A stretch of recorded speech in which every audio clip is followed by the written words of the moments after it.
गुरुर् ब्रह्मा गुरुर्विष्णु गुरुर्देवो महेश्वरा गुरुर साक्षात परब्रह्मा तस्मै श्री गुरुमे नमः। नमस्कार दोस्तों, शिक्षक दिवस के मौके पर आप सभी का स्वागत है एड्यूटेनमेंट शो पर। और जहां आज हम लेकर आए हैं शिक्षा जगत के प्रमुख समाचार। आज तारीख है 5 सितंबर 2020, दिन है शनिवार। और आज के जो हमारे प्रमुख समाचार होंगे तो उसके लिए जो है 69,000 शिक्षक भर्ती अपडेट के विषय में चर्चा करेंगे। बीएड प्रवेश परीक्षा का जो परिणाम आ रहा है आज उसके विषय में चर्चा करेंगे। 16,000 शिक्षकों की भर्ती जो है प्रदेश अशासकीय प्रदेश सहायता प्राप्त स्कूलों में आ रही है, उसके विषय में चर्चा करेंगे। और यूपीपीएससी की जो सीधी भर्ती के लिए आवेदन आज से शुरू हो रहे हैं। भर्तियों पे ताला कोई ना सुनने वाला, ये जो देखिए अभी डिजिटल कैंपेन चल रहा है उसका ये एक लेख है, उसके विषय में चर्चा करेंगे। इसके साथ देश और दुनिया की तमाम अपडेट से आपको रूबरू कराएंगे। तो वीडियो को शुरू करने से पहले अगर आप हमारे चैनल पर नए हैं तो हमारे चैनल को सब्सक्राइब करें, इस वीडियो को ज़्यादा से ज़्यादा शेयर कर देना, ठीक है। तो सबसे पहले सभी शिक्षकों को शिक्षक दिवस की हार्दिक शुभकामनाएँ, बहुत बहुत शुभकामनाएँ। और जो अभ्यर्थी मतलब अपने छात्रों के लिए जो कर रहे हैं तो उसके लिए बहुत बहुत शुभकामनाएं। भाई शिक्षक जो है समाज का मार्गदर्शक होता है। शिक्षक जो है एक उस मोमबत्ती के समान होता है जो खुद जलकर समाज को क्या करता है, प्रकाशित करता है। तो ऐसे सभी शिक्षकों को जिन्होंने मेरे जीवन में मुझे इस काबिल बनाया, तो उन सभी का जो है मैं हार्दिक शुक्रिया अदा करना चाहता हूं, हार्दिक अभिनंदन, बहुत बहुत धन्यवाद करना चाहता हूं। तो आइए हम वीडियो को शुरू करते हैं। देखिए, ज्ञान देने वाले गुरु का वंदन है, उनके चरणों की धूल भी चंदन है। तो शिक्षक दिवस की सभी को हार्दिक शुभकामनाएं। पहली खबर जो हमारी आ रही है अध्यापक भर्ती 69,000 से, तो इसमें क्या है, आवेदन की गलती सुधारने का मौका देने का निर्देश। देखिए, हाईकोर्ट ने सहायक अध्यापक भर्ती 2019 में ऑनलाइन फॉर्म भरने में याची से हुई मानवीय त्रुटि को दुरुस्त करने का मौका देते हुए निर्देश दिया है और कहा कि काउंसलिंग पूरी की जाए।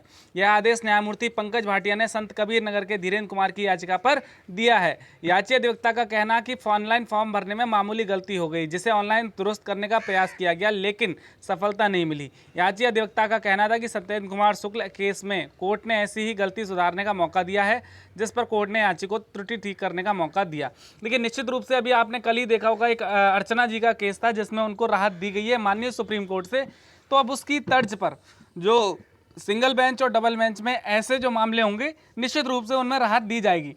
देखिए, इसमें केवल जो त्रुटि अंकों की त्रुटि है वो नहीं चलेगी, उसके अलावा कोई भी त्रुटि होगी तो उस पर जो है आपको मौका मिल सकता है, आपके प्रत्यावेदन को स्वीकार किया जाएगा जिला चयन समिति द्वारा। तो उसके लिए आप चिंतित ना हो। दूसरी खबर देखिए ये बहुत आ रही है, जो अभी कल हमने एक बहुत बड़ी खबर चर्चा करी थी कि जो डीएलएड प्रशिक्षु हैं वो जो है धरने पर बैठ चुके हैं, लामबंद हो चुके हैं। तो कल उनके जो धरने का है वो असर देखने को मिला है और टीईटी, डीएलएड व अन्य परीक्षाएं कराने की मांगी अनुमति। जो पीएनपी ने है शासन से अनुमति मांगी है कि उसे जो है टीईटी, डीएलएड और जो भी परीक्षाएं होनी है इनकी सेमेस्टर वाली, उसकी अनुमति दी जाए। तो देखिए, परीक्षा नियामक प्राधिकारी ने शासन से राज्य शिक्षक पात्रता परीक्षा टीईटी 2020, डीएलएड और विशिष्ट उर्दू बीटीसी परीक्षा सहित अन्य परीक्षाएं कराने की अनुमति मांगी है। प्राधिकारी सचिव अनिल भूषण चतुर्वेदी ने बताया कि शासन से अनुमति मिलने के बाद परीक्षाओं का कार्यक्रम घोषित किया जाएगा। गौरतलब है कि TET, DElEd, diploma in psychology, diploma in library science, nursery teacher training, विशिष्ट उर्दू बीटीसी, मृतक आश्रित बीटीसी, एकीकृत छात्रवृत्ति परीक्षा, तमाम ऐसी परीक्षाएं हैं जो पीएनपी कराता है, उनके लिए शासन से अनुमति मांगी है और जल्दी इस पर कोई निर्णय लिया जाएगा, ऐसी उम्मीद हम करते हैं। तो निश्चित रूप से जो प्रशिक्षित है उनका धरना जो है सार्थक रहा, सफल रहा और बहुत बहुत शुभकामनाएं। अपनी तैयारी में लगे रहें, जल्द से जल्द उनकी परीक्षा की तिथि घोषित हो, अन्यथा उनको जो है प्रमोट किया जाए। बाकी टेट और अन्य के विषय में यही सूचना देना चाहेंगे कि टेट जो है दिसंबर या जनवरी में संभवतः हो सकता है, तो उसके लिए भी छात्र अपनी तैयारी करते रहें। और अगले वर्ष आपको मार्च अप्रैल में नई शिक्षक भर्ती देखने को मिल सकती है बेसिक में। तो बढ़ते हैं अगली खबर की तरफ। देखिए, आज जारी होगा बीएड प्रवेश परीक्षा का रिजल्ट। बहुत बड़ी खबर है। लखनऊ विश्वविद्यालय द्वारा आयोजित बीएड प्रवेश परीक्षा 2020 का रिजल्ट शनिवार को घोषित कर दिया जाएगा। प्रवेश समन्वयक प्रोफेसर अमिता वाजपेयी ने जानकारी दी। बीएड संयुक्त प्रवेश का आयोजन 9 अगस्त को प्रदेश के 73 जिलों में 1089 केंद्रों पर किया गया था और अभ्यर्थी द्वारा भरे विकल्प और उनकी रैंक के आधार पर उन्हें कॉलेज आवंटित किया जाएगा। बीएड संयुक्त प्रवेश परीक्षा पहले 8 अप्रैल को होनी थी, लॉकडाउन के चलते से 22 और फिर 29 जुलाई को किया गया। तो देखिए, निश्चित रूप से जो आज रिजल्ट आएगा उसके बाद काउंसलिंग का शेड्यूल जारी हो जाएगा और उसमें अभ्यर्थी जो है अपनी रैंक के हिसाब से अपने कॉलेज का चयन कर सकते हैं। तो देखिए, धीरे धीरे जो शिक्षा व्यवस्था है वो पटरी पर लौटने लगी है, बस हमें ज़रूरत है सावधानी। देखिए, पूरी सावधानी के साथ अपनी जो प्रक्रिया है उसे आगे बढ़ाते जाएं। अगली खबर देखिए, बहुत बड़ी खबर आ रही है। सहायता प्राप्त माध्यमिक स्कूलों में होगी 16,000 शिक्षकों की भर्ती। अक्टूबर में मांगे जाएंगे आवेदन। संस्कृत शिक्षा परिषद ने भी भेजा भर्ती का प्रस्ताव। देखिए, जैसे जैसे नई शिक्षा नीति में प्रवेश होता जाता है, उसी तरीके से आपको बहुत सारी नई भर्तियां, देखिए लोग कह रहे हैं कि भर्तियां नहीं आएंगी, लेकिन उसमें थोड़ा सा समय लगेगा। इसके दो कारण हैं, एक तो कोरोना संकट और दूसरा जो सत्र जो है लेट हो गए हैं, इसकी वजह से भर्तियां भी डिले हो रही हैं। तो प्रदेश के 4,502 सहायता प्राप्त माध्यमिक विद्यालयों में 16,000 अध्यापकों की भर्ती के लिए अक्टूबर में आवेदन मांगे जाएंगे। इसके लिए माध्यमिक शिक्षा सेवा चयन बोर्ड ने कवायद शुरू कर दी है। उधर संस्कृत शिक्षा परिषद ने भी सहायता प्राप्त 973 संस्कृत विद्यालयों में 1200 से अधिक सहायक अध्यापकों के पद पर भर्ती के लिए बोर्ड को प्रस्ताव भेजा है। देखिए, निश्चित रूप से ये जो माननीय डॉक्टर दिनेश शर्मा उप मुख्यमंत्री, उन्होंने ये जो है घोषणा की है कि सहायता प्राप्त माध्यमिक विद्यालयों में 16,000 शिक्षकों की भर्ती के लिए मंजूरी दी गई है। जल्दी आवेदन मांगे जाएंगे और ये आवेदन जो है अक्टूबर से आपको देखने को मिल सकते हैं। सितंबर माह चल रहा है, अक्टूबर में विज्ञापन और आवेदन लेने की प्रक्रिया शुरू हो जाएगी। तो जितने भी अभ्यर्थी जो तैयारी कर रहे हैं इन सब एग्जाम्स की, इन सब परीक्षाओं की, तो तैयारी में जुट जाएं। देखिए, कोरोना का एक दौर था, धीरे धीरे कम हो रहा है और जैसे ही जो है नियंत्रण में आ जाएगा, तुरंत भर्तियों की बौछारें हो जाएंगी आपके सामने। टेट, सीटेट, सुपर टेट और तमाम तरीके की परीक्षाएं, टीजीटी, पीजीटी, एलटी, तो सभी जो है अभ्यर्थी अपनी तैयारी में जुटे रहे, क्योंकि इस समय एक बार जब हाथ से निकल गया तो दोबारा लौट के नहीं आएगा। ठीक है, बढ़ते हैं अगली खबर की तरफ। देखिए, सीधी भर्ती के लिए आवेदन आज से। कौन सी भर्ती है इसके देखते हैं। यूपीपीएससी 10 प्रकार के पदों पर करेगा भर्ती।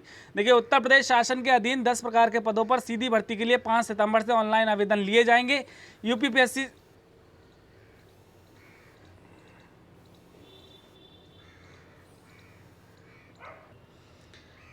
देखिए, आयोग के सचिव जगदीश जी के अनुसार आवेदन केवल ऑनलाइन ही लिए जाएंगे। आवेदन शुल्क बैंक में जमा करने की अंतिम तिथि 1 अक्टूबर और आवेदन सबमिट करने की अंतिम तिथि 5 अक्टूबर निर्धारित की गई है।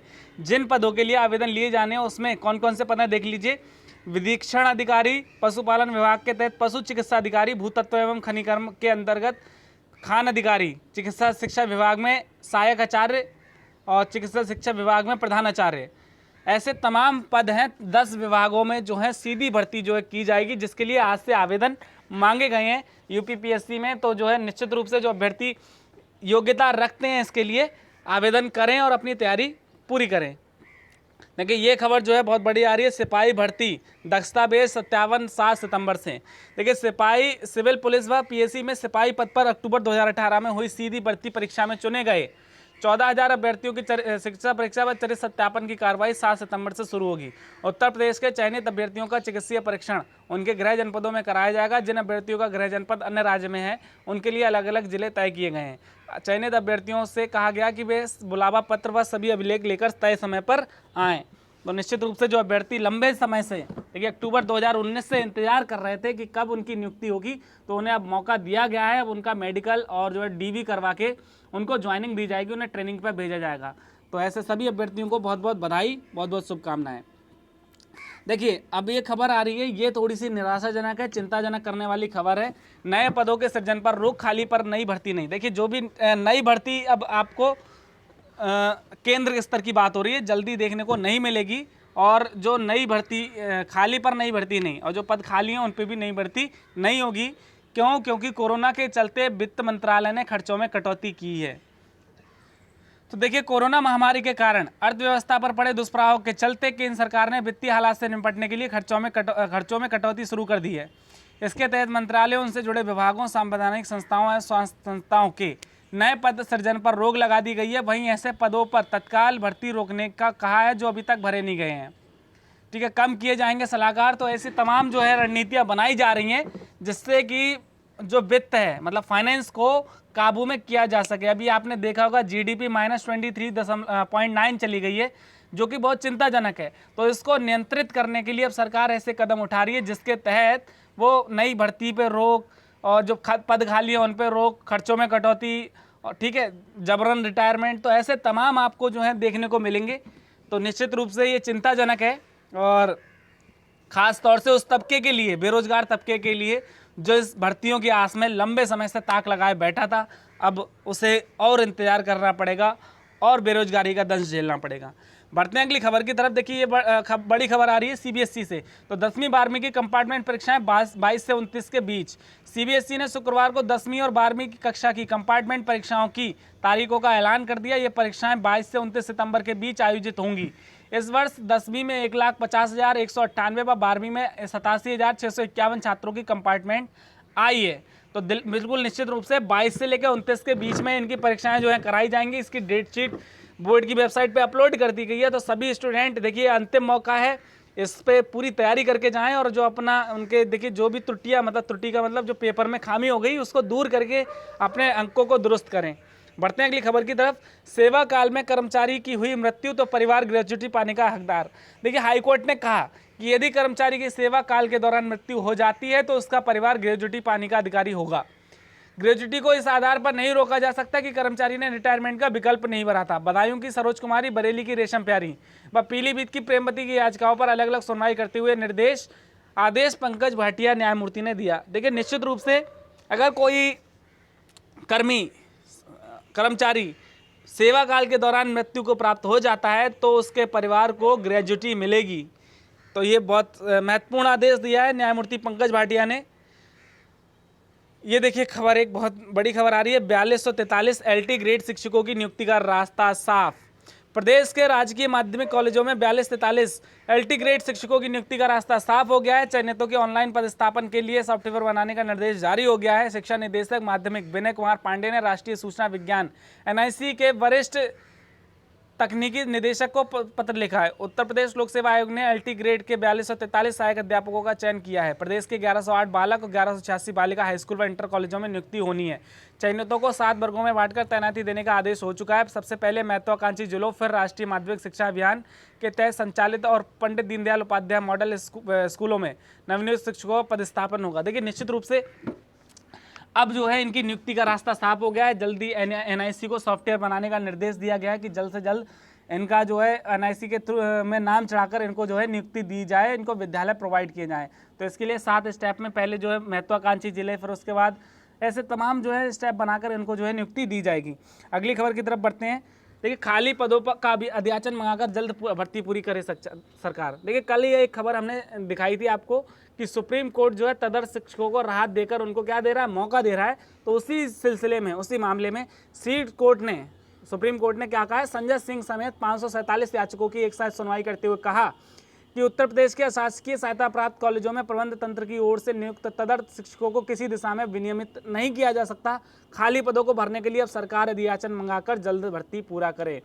कोर्ट ने नियुक्त तदर्थ शिक्षकों को उत्तर प्रदेश माध्यमिक शिक्षा सेवा चयन बोर्ड की टीजीटी पीजीटी की परीक्षा में सामान्य प्रतियोगियों के साथ परीक्षा में बैठने का आदेश दिया है। कोर्ट ने तदर्थ शिक्षकों को जुलाई 2021 तक केवल एक बार परीक्षा में बैठने का मौका दिया है। खंडपीठ ने 2020-21 की शुरुआत यानी जुलाई 2021 तक चयन बोर्ड से चयनित नियमित शिक्षक उपलब्ध कराने का आदेश सरकार को दिया है। देखिए निश्चित रूप से जो है सरकार प्रतिबद्ध है। उन्होंने कह दिया कि जो तदर्थ शिक्षक है उनको हटाकर या तो उनको नियमित किया जाए या उनको पूरी तरीके से हटा दिया जाए। तो जिसके लिए एक परीक्षा होनी है, जिसके लिए सरकार जो है पदों का अध्याचन मंगाकर जल्द से जल्द विज्ञापन निकाल के भर्ती कराए और अगले वर्ष तक इनको जो है नियुक्ति दे, जिससे जो तदर्थ शिक्षक है उनको पूरी तरीके से बाहर कर दिया जाए या उनको पूरी तरीके से क्या कर दिया जाए, पक्का कर दिया जाए, मतलब नियमित कर दिया जाए। अच्छी खबर है इसका, तो जो है जल्द से जल्द हमें ये भर्ती देखने को मिल सकती है। लखनऊ में होगा शिक्षा सेवा अधिकरण का मुख्यालय, प्रयागराज में ब्रांच, सप्ताह में 2 दिन यहीं से कार्य। देखिए उत्तर प्रदेश राज्य सेवा अधिकरण का मुख्यालय लखनऊ में होगा और इसकी एक शाखा प्रयागराज में होगी। अधिकरण सप्ताह में 3 दिन लखनऊ, 2 दिन प्रयागराज में कार्य करेगा। योगी कैबिनेट ने शुक्रवार को उत्तर प्रदेश शिक्षा सेवा अधिकरण विधेयक 2019 को भारत सरकार से वापस लेने और नए संशोधन के साथ शिक्षा सेवा अधिकरण विधेयक 2020 को मंजूरी दी है। तो देखिए इसका जो मुख्यालय होगा वो लखनऊ में होगा और इसकी शाखा जो है प्रयागराज में होगी। 3 दिन लखनऊ में काम होगा, 2 दिन प्रयागराज में काम होगा। तो आशा करते हैं जितने भी ये पेंडिंग मामले हैं, जितनी भी पेंडिंग भर्तियां जल्द से जल्द ये आयोग अधिकरण बनने के बाद निपटेंगी और अभ्यर्थी जो हताश हैं, परेशान हैं, निराश हैं, अवसाद में ग्रस्त हैं, उनका मानसिक अवसाद दूर होगा। देखिए एक और खबर आ रही है। शिक्षक दिवस के मौके पर देश भर से 39 अध्यापक सीबीएसई शिक्षक पुरस्कार के लिए चयनित। उत्कृष्ट कार्य के लिए चुना गया, सबसे अधिक 12 दिल्ली के। देखिए सीबीएसई ने 2019-20 के लिए देश भर से 39 शिक्षकों को सीबीएसई शिक्षक पुरस्कार के लिए चयनित किया है। इनमें से सबसे अधिक 12 शिक्षक दिल्ली के स्कूलों से हैं। हर साल बोर्ड शिक्षक दिवस के अवसर पर देश भर से शिक्षकों को चुनकर उन्हें सम्मानित करता है। इस साल कोरोना संक्रमण के कारण फिलहाल शिक्षकों को शारीरिक रूप से उपस्थित होकर सम्मानित नहीं किया जा रहा है। देखिए, पिछले 3-4 दिनों से प्रक्रिया चल रही है। हर बोर्ड, हर मतलब संघ जो है अपने स्तर से शिक्षकों को मतलब नाम घोषित करके सम्मानित करने का कार्य कर रहा है। तो उसी कड़ी में कोरोना के चलते अब कार्यक्रम, देखिए प्रत्यक्ष कार्यक्रम, शारीरिक कार्यक्रम तो नहीं होगा, लेकिन हाँ ये पुरस्कारों की घोषणा करने के बाद जैसे ही ये कोरोना नियंत्रण में आएगा, ये कार्यक्रम करके उनको पुरस्कृत किया जाएगा। बाकी ऐसे शिक्षक जो हैं समाज के लिए एक प्रेरणा स्रोत हैं। हम सभी को जो इनसे प्रेरणा लेनी चाहिए। बढ़ते हैं अगली खबर की तरफ। भर्तियों पर ताला, कोई नहीं सुनने वाला। प्रतियोगी छात्रों ने सरकार रोजगार के लिए सोशल मीडिया पर छेड़ा अभियान।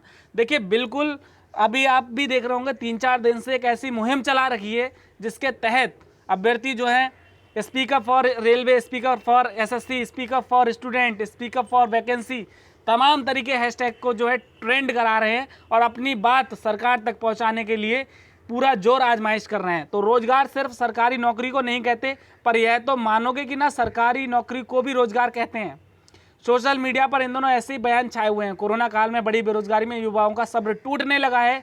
तेजी से फैल रहे संक्रमण के कारण अभ्यर्थी भले ही धरना प्रदर्शन ना कर सके, लेकिन उन्होंने सोशल मीडिया पर आंदोलन छेड़ दिया है और तमाम तरीके की ऐसी भर्तियां जो ना केवल प्रदेश में अपितु राज्य में, केंद्र में भी जो लटकी हुई हैं अधर में, ऐसी भर्तियों को जो है याद दिलाया जा रहा है कि सरकार को ये भर्तियां भी कभी आई थी और इन्हें भी पूरा करना है। जिसमें आप देख लीजिए आरआरबी एनटीपीसी का एग्जाम जो 1 साल से अधिक समय होने को आ गया, जिसका अभी तक एग्जाम नहीं हुआ है। एसएससी सीजीएल 2017-2018 का अभी तक फाइनल रिजल्ट नहीं आया। ऐसे यूपी ट्रिपल एससी की तमाम भर्तियां जो हैं अभी केवल जिनका विज्ञापन निकलने के बाद, परीक्षा होने के बाद उनका कोई आगे का पता नहीं क्या होना है। तो ऐसी तमाम भर्तियों के खिलाफ अभ्यर्थी लामबंद हो गए हैं सोशल मीडिया पर। उन्होंने सरकार के खिलाफ एक मुहिम खोल दी है। तो सरकार को निश्चित तौर पे इन चीज़ों पे ध्यान लेना होगा, अन्यथा की स्थिति में इसके जो परिणाम है बहुत ज़्यादा गंभीर होंगे। तो सरकार जो है इसके लिए ध्यान दे और अभ्यर्थियों को बातों को सुने और उसका निराकरण करे। ठीक है, तो दोस्तों वीडियो यहाँ पे हमारी समाप्त होती है। आशा करते हैं आपको वीडियो अच्छी लगेगी। अगर आपको हमारी वीडियो अच्छी लगे तो इसे ज़्यादा से ज़्यादा शेयर करें और हमारे चैनल को सब्सक्राइब करें। तो thank you for watching our video. Thank you very much.